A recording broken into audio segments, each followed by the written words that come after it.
कल तुम देव की शादी के बारे में बता रही थी ना?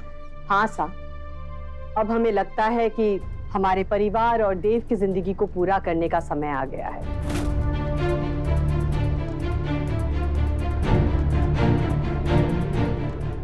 अच्छा, अगर देव के मन ने किसी और लड़की को पसंद कर रखा हो जो हमारे परिवार की हैसियत, हमारे परिवार के रुतबे और प्रतिष्ठा के बराबर ना हो, तो क्या देव उसके मन की बात तुम्हें कह पाएगा? नहीं, शायद वो तुमसे कहने की हिम्मत नहीं कर पाएगा।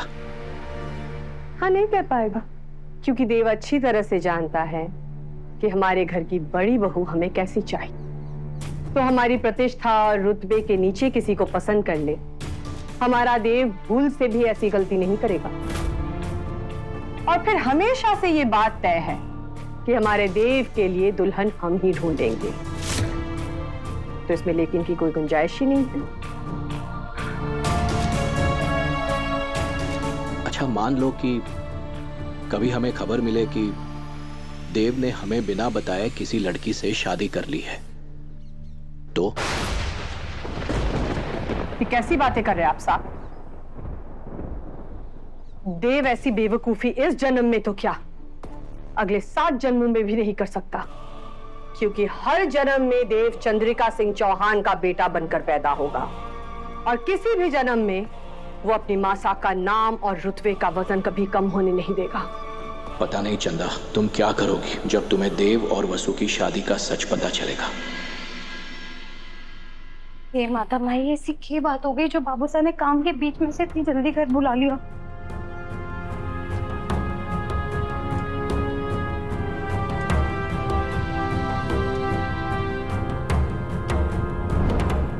बाबू साहब, क्यों सब क्या है? बैठ। हमारे परिवार में ना एक रस्म हुए है, मीठी थाली।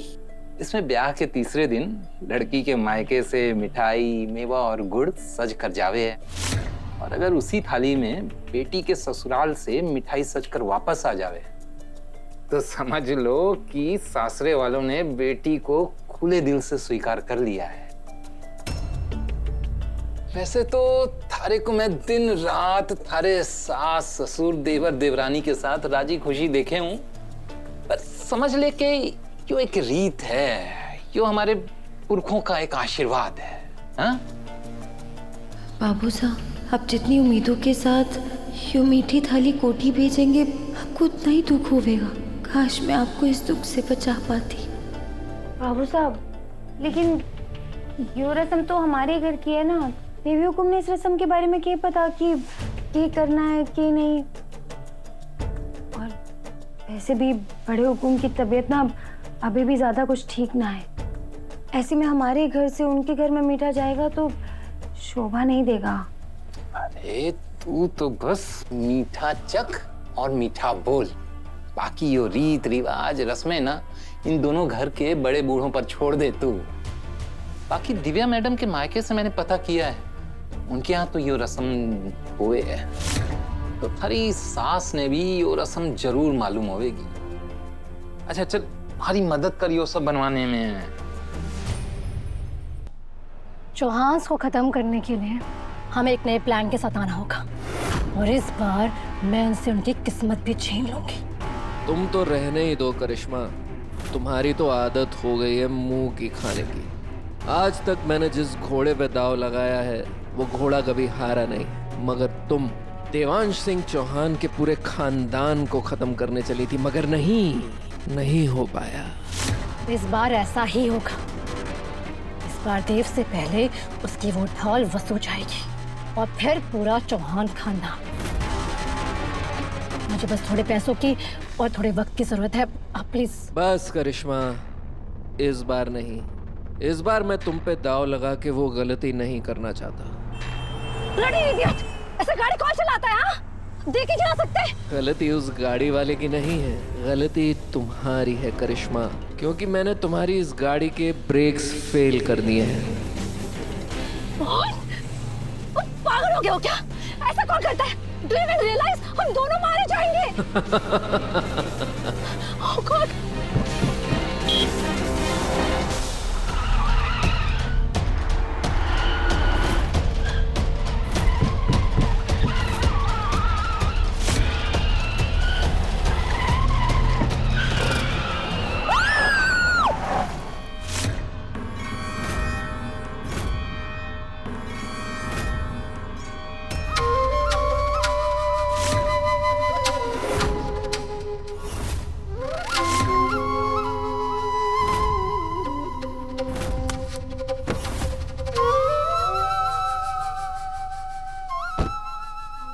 दिमाग खराब है तुम्हारा? ये क्या पागलपन था? हाँ? पागलपन नहीं, तुम्हारे लिए एक सीख थी करिश्मा सिंह शेखावत। पता है तुम्हारी कमजोरी क्या है? जब तुम बौखला जाती हो ना तो दिमाग चलाना बंद कर देती हो और इस चक्कर में बार बार मुंह के बल गिरती हो। गाड़ी के ब्रेक्स फेल थे, हैंड ब्रेक्स तो नहीं। एनीवेज, तुम जैसे नौसिखियों के साथ मैं इतने बड़े दाव नहीं खेल सकता। मुझे जिसे हराना है वो देवांश सिंह चौहान है और उसके लिए अब मैं खुद मैदान में उतरूंगा। देवांश सिंह चौहान मेरा शिकार था और उसका शिकार मैं ही करूंगी, समझे?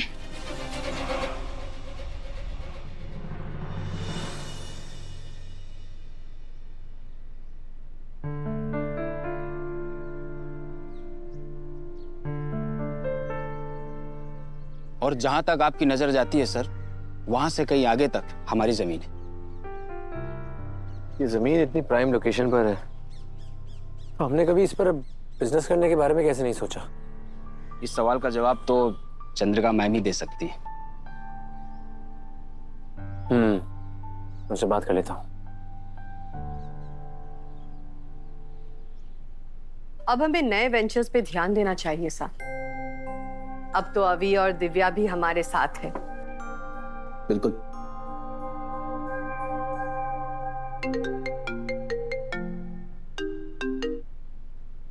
हाँ देव, तुम पहुंच गए? जी मां साहब, और मैं ये लैंड देखकर काफी सरप्राइज हूँ। हाईवे से सटी हुई इतनी बड़ी जमीन, हम इस पर कोई भी बिजनेस करेंगे तो हमें प्रॉफिट ही मिलेगा। चंद्रिका शायद शहर से बाहर होगा, इसलिए नेटवर्क वीक होगा। देव, हमें तुम्हारी आवाज नहीं आ रही है, तुम हमें सुन सकते हो? हेलो, अच्छा मां साहब, 1 मिनट दीजिए। हेलो,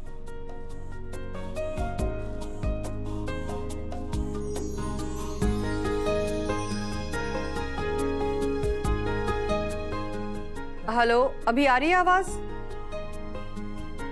हाँ मां साहब, और मैं ये कह रहा था कि इस जमीन पर हम कब काम शुरू कर सकते हैं? अभी नहीं। ये जमीन हमने जब खरीदी थी तब हमने मन्नत मांगी थी कि इसका भूमि पूजन हमारे सबसे बड़ी बहू के हाथों ही होगी।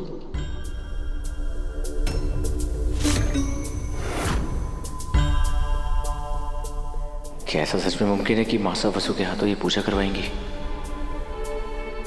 हेलो मां साहब, हेलो हेलो, हेलो।